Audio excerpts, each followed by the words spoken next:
Saudi कफील company आया, सब वर्करों को इकट्ठा किया और उनके सामने गिड़गिड़ा कर रोने लगा, है कोई ऐसा मर्द जो मेरी बेटी को बचा ले। अस्सलाम वालेकुम, कैसे हैं आप लोग। मैं हूं आपके साथ अदनान और आज आपको एक सऊदीया की कहानी सुनाने जा रहा हूं जो एक पठान ने लिखी है।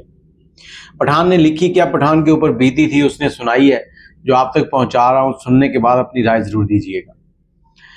पिशावर का एक इलाका, वहां से एक नौजवान था जो सऊदीया जाता है। अब उसकी पीछे की लाइफ थोड़ी सी आपके साथ शेयर करते हैं। गरीब फैमिली से तल्लक था और जिस गांव में वो रहते थे उस गांव में सिर्फ इनका ही घर था जो गरीब था, बाकी हर घर से कोई ना कोई शख्स जो है वो यूरोप था। अब इसने प्राइमरी की तालीम हासिल की तो उसके बाद इसकी वालदा ने कहा कि बेटा हम तुम्हें आगे नहीं पढ़ा सकते, मुश्किल हो जाएगा। और इसकी उम्र जो है वो 14-15 साल के करीब हो चुकी थी। इसने वालदा से कहा ठीक है माँ जी, मैं कोई काम शुरू करता हूँ। इसने 1 साल तक वहाँ गांव के इलाके में मिस्त्रियों के साथ मजदूरी की। उसके बाद इसकी वालदा ने कहा बेटा कोई अच्छा काम करो ताकि हमारे घर के मामला जो है वो अच्छे से ठीक हो जाए। इसने कहा माँ तुम टेंशन नहीं लो, तुम्हारा बेटा एक दिन ऐसा काम करेगा कि इस सारे गांव से ज़्यादा अमीर होगा। माँ उसका माथा चूमती और उसके बाद उसको लंबी उम्र की दुआएं देती और उसके कारोबार में बरकत के लिए दुआ करती। इसके साथ ही ये नौजवान जो है अपनी माँ से इजाज़त लेता और पेशावर आ जाता है। पेशावर आ गया। वहाँ आकर इसने, अभी मौसम थोड़ा ठीक था, दिन में मिस्त्रियों के साथ मजदूरी करनी और शाम को इसने फुटपाथ पे सो जाना। 2-3 महीने ऐसे ही गुजर गया। मौसम चेंज हो रहा था। इसने कुछ मिस्त्रियों के साथ मिलकर एक फ्लैट के अंदर रिहाइश रख ली। अब इसे एक उस्ताद मिला जो इसको मार्बल की टाइलें लगाने का काम सिखा रहा था। इसने तनख्वाह कम ली उससे, उसके साथ 14-14, 16-16 घंटे काम किया। 1 साल के अंदर उसने इसको अच्छा कारीगर बना दिया। अब वहाँ से, पेशावर से इसने काम छोड़ा और रावलपिंडी आ गया, इस्लामाबाद रावलपिंडी। वहाँ पर एक दिन ये अपने काम के सिलसिले में जा रहा था अपनी जॉब पर, तो एक जगह इसने देखा कि एक एजेंसी है सऊदीया की, उसके बाहर बड़ा रश लगा हुआ है। एक शख्स से पूछा तो उसने कहा जी ये यहाँ से मजदूरों को लेके जा रहे हैं सऊदीया, 2500 रियाल तनख्वाह देंगे, टाइलों का काम है, फैक्ट्री है इनकी, मजदूरी करनी है वहाँ पर। इस नौजवान ने उसी दिन अपने ठेकेदार से कुछ पैसे लिए थे जो घर भेजने थे। इसके दिल में आया कि क्यों ना मैं भी ट्राई करूं। इसने उनकी जो फीस थी थोड़ी बहुत वो पे की। उसके बाद अपनी बारी का इंतजार करने लगा। रश इतना बढ़ता जा रहा था कि वो 1 किलोमीटर तक लाइन लग गई। अब इसकी बारी जो है 2 बज गए थे, इसकी बारी नहीं आई थी, काम बड़ा स्लो चल रहा था। इसने कहा, एक बार तो सोचा कि घर जाता हूँ, अपने काम करता हूँ, आज छुट्टी भी की है और कोई फायदा भी नहीं हुआ। फिर दूसरी बार जहन में आया कि यार कोई बात नहीं, छुट्टी तो कर ली है, इंतजार करता हूँ। अब इंतजार करने लगा। मगरिब के बाद इसकी बारी आई। जब ये इंटरव्यू के लिए गया तो इसे उन्होंने कहा कि दीवार के ऊपर टाइल लगाओ। दीवार पर टाइल लगाने लगा। इसने इतनी महारत से टाइल लगाई कि वो जो इंटरव्यू लेने वाला था उठकर तालियां बजाने लगा। उसने इसे कहा कि तुम्हारा नौकरी पक्की हो गई, अपना पासपोर्ट बनवाओ और अपना नंबर लिखवा के जाओ। इसने अपना नंबर लिखवाया और इसकी जो टिकट और वीजे के पैसे थे वो भी कंपनी के जिम्मे थे। अब इसने फटाफट पासपोर्ट बनवाया। उसके बाद ये चला गया सऊदीया। 1 महीना लगा, सऊदीया पहुंचा। इसने काम शुरू कर दिया। अच्छा काम चल रहा था, कफील अच्छा था, वक्त पे तनख्वाह मिलती थी, रोटी पानी सब कुछ बहुत बेहतरीन था। कि अचानक एक दिन कफील आता है और आकर वहां पे सब वर्करों को कहता है कि एक प्लॉट में इकट्ठे हो जाओ। सब वर्कर इकट्ठे हो जाते हैं और वो सामने खड़ा होकर कहता है कि तुम में से है कोई ऐसा नौजवान जो मेरी बेटी की जान बचा ले। सब उसके मुंह की तरफ देख रहे हैं कि क्या कहेगा। वो कहता मेरी बेटी हॉस्पिटल में एडमिट है, उसका जिगर जो है वो खत्म हो चुका है। डॉक्टर ने कहा कि इसको जिगर जो है वो ट्रांसप्लांट कराना पड़ेगा।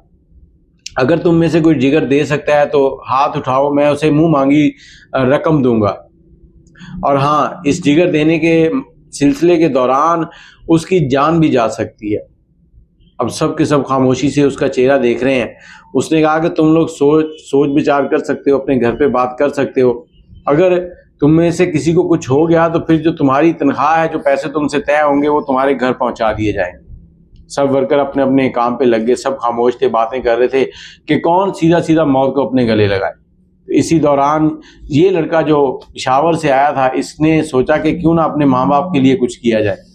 ये अगले दिन सुबह उठा, ड्यूटी पर गया और अपने सुपरवाइजर के पास पहुंच गया कि मुझे कफील से मिलना है, कल जो उसने बात की थी उस सिलसिले में बात करनी है। उसने कहा मुझे बताओ। उसने कहा नहीं, मैं सीधा उसी से बात करना चाहता हूँ। उसने कहा ये एड्रेस है और तुम इस वक्त जा सकते हो, सीधे उसके ऑफिस चले जाओ, मैं उन्हें फ़ोन कर देता हूँ, वो आपका इंतज़ार कर रहे हैं। लड़का निकलता है वहाँ से, सीधा कफील के ऑफिस पहुँचता है। पहुँचने के बाद कफील से बात करता है कफील कहता है देखो तुम नौजवान हो, खूबसूरत हो, अभी तुम्हारी शादी भी नहीं हुई और तुम्हें जानते हो कि इस जिगर देने के मराहिल के दौरान तुम्हारी जान भी जा सकती है। बाकी जिगर जब हम किसी को देते हैं तो जिगर जो है वो कुछ अरसे के बाद फिर से दोबारा पूरा हो जाता है। जिस्म के अंदर एक ऐसा जुज़ है जो अपने आप को मेंटेन करता है, खुद ही बढ़ता है और नॉर्मल हालत में आ जाता है। सारी चीज़ें उसने समझाई। लड़के ने कहा ठीक है। लड़के ने अपनी डिमांड बताई उसको कि इतने पैसे मुझे चाहिए और इसके साथ एक चीज़ और है, अगर मैं मर जाता हूँ तो मेरे वालिदैन को तब तक आपने पैसे भेजने तब जब तक वो जिंदा है। कफील ने कहा ठीक है। इनके दरमियान एग्रीमेंट हुआ। एग्रीमेंट साइन होने के बाद इसको डॉक्टर्स के पास ले गए, इसके टेस्ट हुए। जब टेस्ट हुए तो डॉक्टर्स ने कहा कि ये नौजवान जो है इसका जिगर हम ट्रांसप्लांट करा सकते हैं। सारी चीज़ें ओके हैं, इनके ब्लड ग्रुप भी मैच हैं, सब कुछ ओके है। अब इसको ले गए और वहाँ पर जिगर ट्रांसप्लांट किया गया। ऑपरेशन कामयाब हुआ, लड़की जो है वो ठीक हो गई। और जब ऑपरेशन कामयाब हुआ तो इसको उठाकर जब लेके आए दूसरे वार्ड में शिफ्ट किया तो सऊदी आए, कभी इसका चेहरा चूमे, कभी इसके लिए दुआएं करे और दूसरी तरफ अपनी बेटी को देखने जाए जो बेहोश थी, होश में आने का इंतज़ार किया जा रहा था उसका। अब दोनों होश में आए हैं और होश में आने के बाद लड़का जो है इसको इसकी जो मतलूबा रकम थी वो अदा की गई, बल्कि उससे भी ज़्यादा अदा की गई। सऊदी बहुत खुश था। सऊदी ने इसको बताया कि ये मेरी एक ही बेटी थी और यही मेरी कुल कायनात है। उसके चंद हफ्ते गुजरने के बाद जब ये लड़का ठीक हो गया तो इसने उसी कंपनी में काम शुरू कर दिया। सऊदी ने इसको अब ऐसे काम के लिए मुंतखब किया जहां पर इसको मेहनत नहीं करनी पड़ती थी। इसको कुछ लेबर दे दी गई, उनको हैंडल करता था, मतलब सुपरवाइजर बना दिया गया। अब इस लड़के ने मेहनत से काम शुरू कर दिया। सऊदी कफील जो था उसकी जब बेटी ठीक हो गई तो उसने अपने बाप से कहा कि मैं उस नौजवान से मिलना चाहती हूँ। उसके बाप ने कहा ठीक है। इन दोनों ने उसको बुलाया एक होटल के अंदर, खाना खाया। खाना खाते हुए लड़की ने जब देखा कि लड़का बहुत खूबसूरत है और लड़की उस नौजवान से बड़ी मुतासर हुई उसकी बातों से। लड़की ने उससे कुछ सवाल जवाब पूछे कि तुमने ये क्यों किया। उसने बताया कि मैंने अपने माँ बाप के लिए किया है कि मेरे माँ बाप जो है वो बाकी की ज़िंदगी जो है वो आराम से गुजारें। मेरा क्या है, ज़िंदगी मौत अल्लाह के हाथ में, आज मर जाऊँ कल मर जाऊँ, जब तक मेरी टाइम नहीं आया मुझे कुछ नहीं हो सकता। लड़की इतनी मुतासर हुई कि ये नौजवान जब वहाँ से दावत खाने के बाद वापस आया तो अपने वालिद से कहती है कि क्या मैं इस नौजवान से शादी कर सकती हूँ।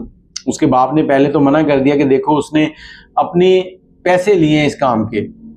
लड़की कहती हाँ उसने पैसे लिए, लेकिन आप दूसरी तरफ ये भी देखेंगे वो मर भी सकता था। उसने इस चीज़ के ऊपर भी समझौता किया, वो सिर्फ अपने वालिदैन का अच्छा मुस्तकबिल सोच रहा था।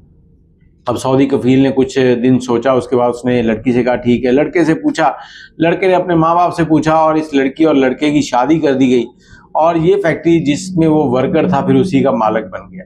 अब सऊदी कफील उसकी डेथ हो गई, उसके बाद जो लड़का है उसी लड़की के साथ उसी कंपनी का मालिक और अपने माँ बाप को भी सऊदीया ले गया। तो इस तरह से वो इस कंपनी का मालिक बना। अब आप लोगों को बताने का मकसद ये है कि कहीं भी आपको मौका मिले कोई अच्छा काम करने का तो ज़रूर किया करें, क्योंकि अच्छे काम जो हैं वो आपके साथ आगे जाएंगे। एक अमाल ही है जो हमारे साथ कब्र में जाएंगे, हमारा निजात का ज़रिया बनेंगे। अच्छे अमाल किया करें, बुरे अमाल से गुरेज किया करें। वीडियो अच्छी लगी हो तो शेयर कर दें। दुआ में याद रखिएगा। अल्लाह हाफ़िज़।